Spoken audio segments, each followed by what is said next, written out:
Chers frères et sœurs et amis dans le Seigneur, que la paix et la grâce de notre Seigneur Jésus-Christ vous soient multipliées. Jodi a, nous portons pour une nouvelle vidéo, côté que nous allons aborder ensemble les 400 années de silence de Dieu à travers l'histoire de l'humanité. Si vous ne le savez pas, il y avait un temps dans l'histoire de l'humanité là où Dieu avait fait un silence absolu, un silence complet. Eh bien, c'est ce dont nous allons parler aujourd'hui dans cette vidéo. Les 400 années de silence de Dieu, c'était une époque dans l'histoire de l'humanité côté que bon Dieu était décidé pas interagir, pas communiquer à personne sur la terre. Il n'a pas parlé ni à travers les sacrificateurs, ni à travers les prophètes, ni à travers visions, et ni à travers rêves, etc.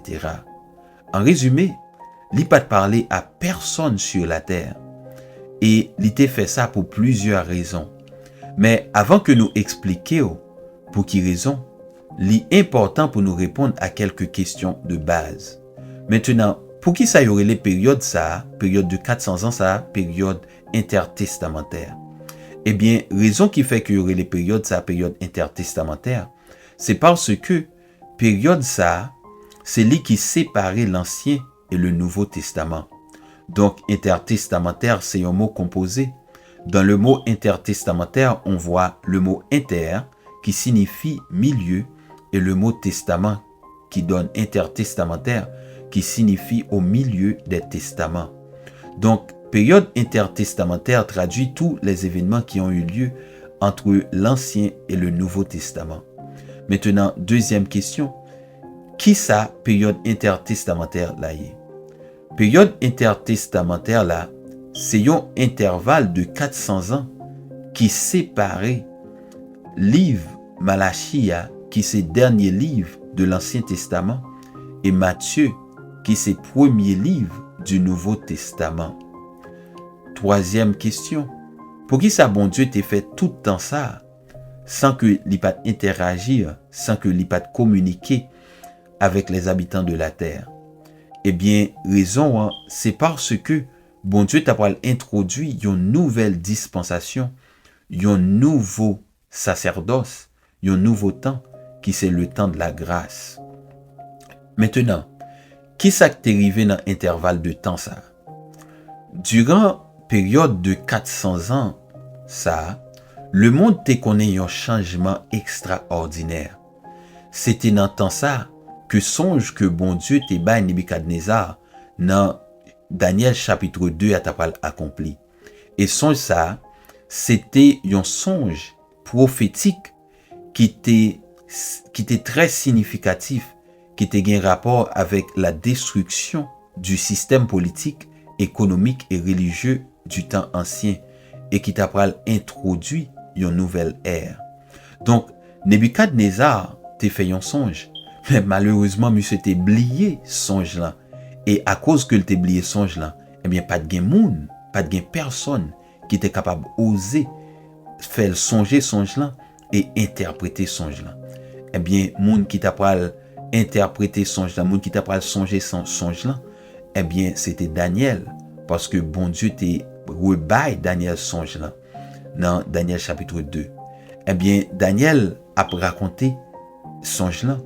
Monsieur dit, il regardait, il voyait un gros statue. Et puis, il voyait statue, et puis il voyait un gros roche qui roulait et qui brisait statue en miettes. Donc, monsieur regardait, il voyait statue, il voyait tête statue et poitrine statue, était faite en or. Qui c'était un symbole de Babylone, qui était dirigé par le roi Nebuchadnezzar. Donc, ça fait, c'était un symbole de Babylone, parce que Babylone, c'était un pays qui était riche en or. Eh bien, les monsieur gardait encore les poitrine et bras statue qui étaient faites en argent, qui était un symbole de Mède-Perse, qui était un pays qui était riche en argent et qui était dirigé par le roi Cyrus le Grand. Et les ventre et rein statue qui étaient faites en airain et qui était un symbole de la Grèce, qui était dirigé par le roi Philippe, qui c'était papa Alexandre le Grand. Et monsieur gardait encore les jambes statue qui fait en fer et en argile mêlée, qui c'était un symbole de la Rome, qui t'a dirigé par l'empereur César. Et selon interprétation songe là, tout pays ça yo, c'était pays qui t'a pas perdu, qui t'a pas monté grande puissance et qui t'a pas perdu puissance de manière successive. En l'an 539 avant Jésus-Christ, Mède-Perse conquérir Babylone, qui était grande puissance dans le temps.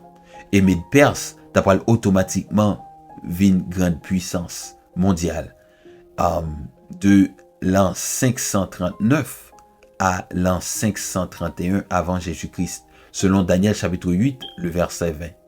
Donc, en l'an 331, Alexandre le Grand a quitté à la tête l'armée de la Grèce, a conquérir Mède-Perse, et la Grèce automatiquement vit une plus grande puissance mondiale de l'an 331 à l'an 168 avant Jésus-Christ, selon Daniel chapitre 8, le verset 21.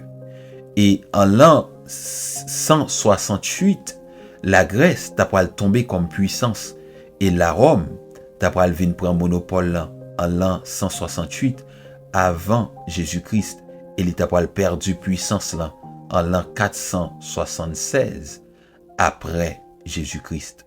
Donc c'était dans période intertestamentaire ça, prophétie que bon Dieu te bail Nebuchadnezzar là t'a pas accompli. Et dans temps ça, non seulement le monde t'a pas connaît un changement sur le plan politique, économique et religieux, mais le monde, spécialement Israël, t'a pas connaît un changement sur le plan religieux.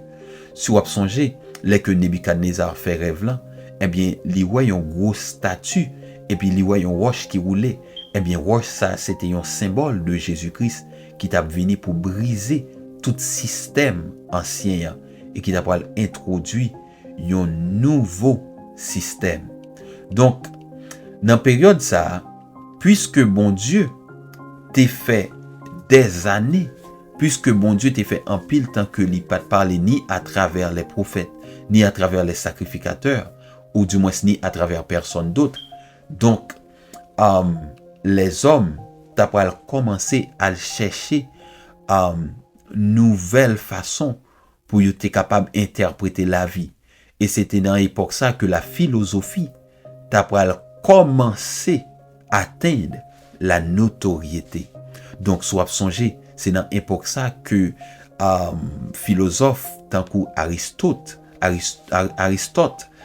qui c'était professeur Alexandre le Grand, c'est dans temps ça que monsieur lui-même était vive. L'on prend un grand philosophe comme Platon, etc. Donc c'est dans temps ça que monsieur ça était vive.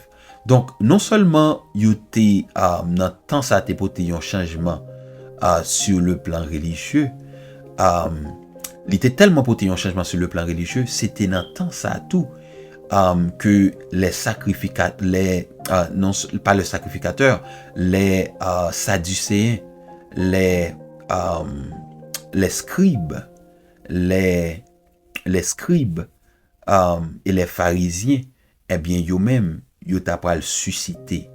Donc, c'était dans temps ça, tout changement ça yo t'es venu, en était entré en évidence. Donc, c'est ça que nous te gain pour vous. Si vidéo ça, c'était une bénédiction pour vous.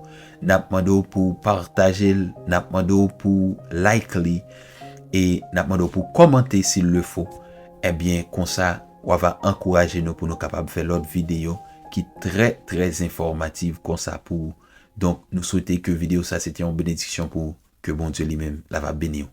Passez une bonne journée ou du moins une bonne soirée. Que bon Dieu bénisse.